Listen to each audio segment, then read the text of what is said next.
Graph जो हम generate करेंगे, इक्वेशन हमारे पास आ गई थी y1 minus y2 equal to L dash by V dash x1 minus x2। This is the operating line equation for absorption column. Graph बना है इसका। एक चीज़ और आपको यहाँ पर समझनी होगी, जो कॉम्पोजिशन हमारी जा रही है कहाँ से कहाँ तक, x1 से लेके x2 तक और y1 से लेकर y2 तक जा रही है।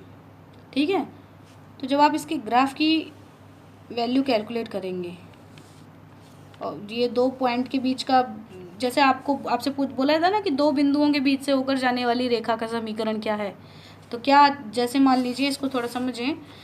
मान लेते हैं कि x1 कॉमा y1 तथा ये एक बिंदु हो गया, दूसरा बिंदु है x2 कॉमा y2। ये दो बिंदुओं के बीच से होकर जाने वाली रेखा का जो समीकरण होता है और इस रेखा का जो स्लोप है वो m है। अभी तो ये स्ट्रेट हॉरिजेंटल बनाई है मैंने, बट ये स्लोप के साथ होगी तो कुछ झुकाव रहेगा हॉरिजेंटल से। तो इक्वेशन का समीकरण आता है y1 minus y2 equal to m slope x1 minus x2। This is the condition of line जो कि दो पॉइंट से होकर जा रही है। तो इससे कंपैरिजन करने पर भी ये बात समझ में आती है। अगर ये इस तरीके से नहीं समझ में आता है तो आप इसको ड्रॉ करेंगे इसमें। तो हम यहाँ पर, ये हमारा ओरिजिन 0 हो गया है, इधर आप y फेज को मान लेंगे, ठीक है, y को मानेंगे और इधर आप x को मानेंगे। ठीक है, आपने देखा कि जो कंपोजिशन है गैस फेज की कहाँ से कहाँ तक वेरी कर रही है, y1 से लेकर y2 तक जा रही है।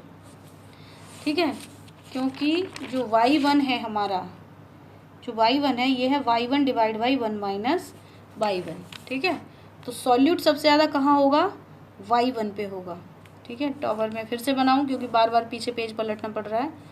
यहाँ से ये b1 था, ये b2 था, ये l2 था, ये l1 था। b1 के साथ में जा रहा है y1, ये सबसे ज़्यादा होगा क्योंकि अभी सेपरेशन हुआ नहीं है। सबसे अधिक अमाउंट होगा इसका y1 का। ठीक है, यहाँ पर तो इसका मतलब क्या है, सबसे ज़्यादा y1 यहाँ पे, इसके करस्पॉन्डिंग क्या वैल्यू है y1 की, 10 वैल्यू, तो ये सबसे टॉप पे दिखाई जाएगी। कहाँ तक जा रहा है y1, कहाँ तक रिप्लेस होके जा रहा है, y2 तक। तो कहाँ तक डिक्रीजमेंट हुआ है इसका, y2 तक। ये फिक्स पोजीशंस हो जाती है। ठीक है, y1 और y2। इसके करस्पॉन्डिंग y2 करस्पॉन्डिंग जो पॉइंट है लिक्विड फेज में वो कितना है, x2, कैपिटल x2, और कहाँ तक जा रहा है ये, x1 तक। ठीक है, तो इन दोनों पॉइंट्स को मिलाइए और यहाँ से इन दोनों पॉइंट्स को मिलाइए। ठीक है, तो this is the operating line, this is the operating line. Clear है, x2 से लेकर फाइनल ऑपरेशन है ये, क्योंकि this is the final points y1 y2 x1 x2, ये फाइनल है, टावर बॉटम टू टॉप या टॉप टू बॉटम, ये फाइनल पॉइंट्स थे। तो फाइनल पॉइंट्स के केस में फाइनल इक्वेशन आएगी, मतलब पूरा सेपरेशन, अगर यहाँ से सेपरेशन इनके बीच, इस पॉइंट से होके लेकर इस पॉइंट के बीच में जो सेपरेशन होगा वो टोटल कितना सेपरेशन होगा, ये सेपरेशन दिखा रहा है। ठीक है, इसका जो स्लोप होगा वो कितना है, L dash by V dash. ठीक है, पूरा है। अब वहीं अगर हम ये बात कर लेते कि इसके कहीं बीचों बीच में एक स्लिट कंसीडर करते, हमने मान के चलता है कि हम पूरा टॉप टू बॉटम नहीं लेकर इसके कहीं मिडिल में एक कंसीडर हमने कर रखी है, एक स्लिट। ठीक है, इसको हमने कंसीडर कर लिया है क्योंकि ऑपरेशन तो पूरे टावर में टॉप टू बॉटम हो रहा है, सेपरेशन तो हम कहीं इसके मिडिल में कन्वर्ट करके देखते हैं। तो यहाँ पर जो वैल्यू है v वेपर की और लिक्विड की वैल्यू है वो l है।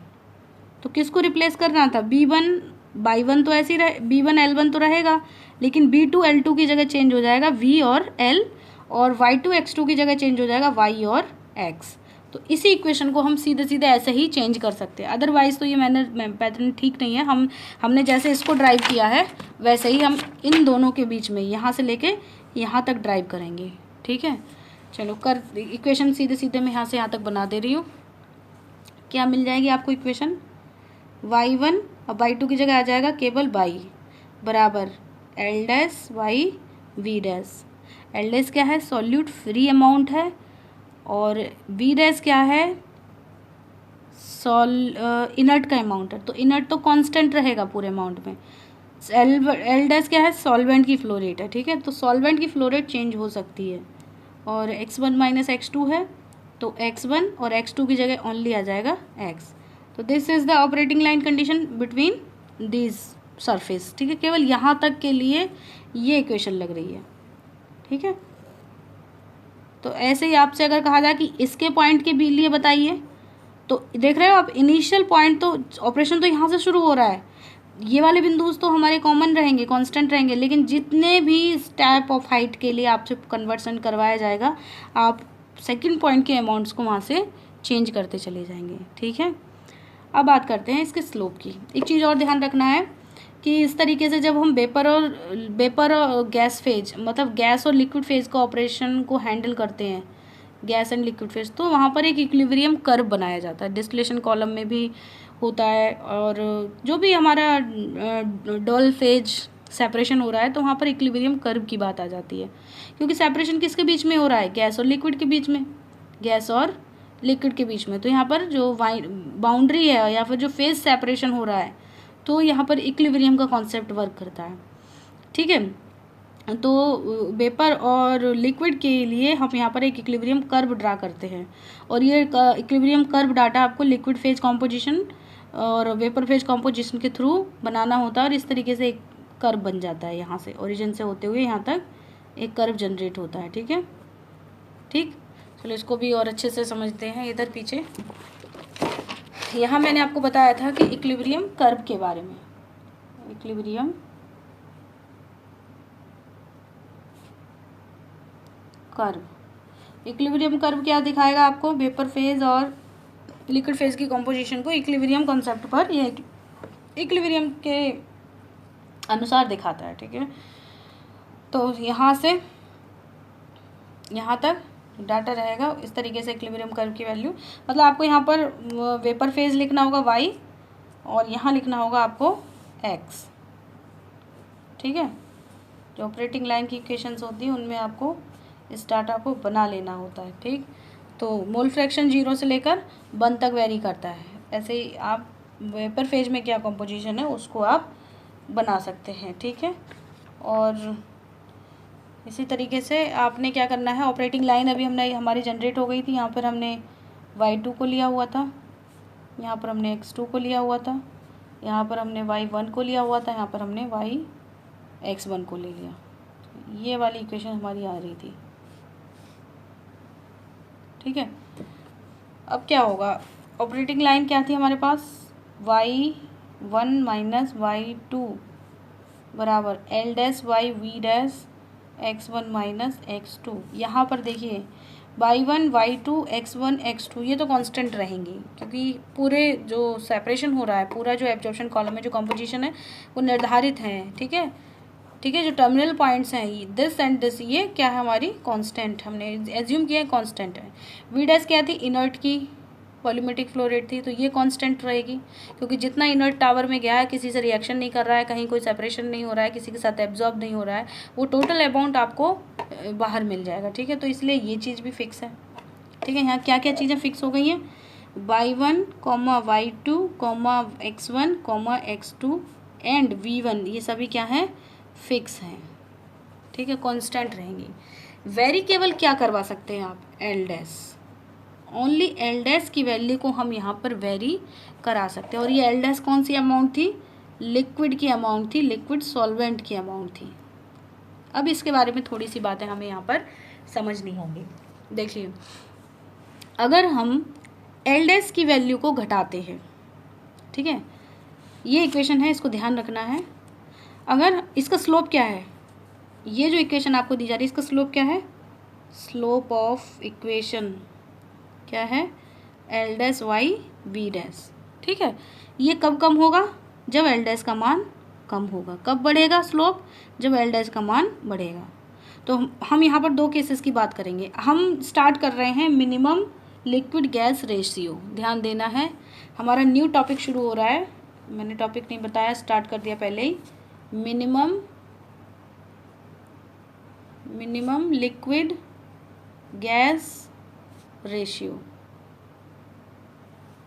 तो कितना हमें लिक्विड गैस रेशियो रखना है इस चीज़ की हमें यहाँ जानकारी लेनी है, ठीक है।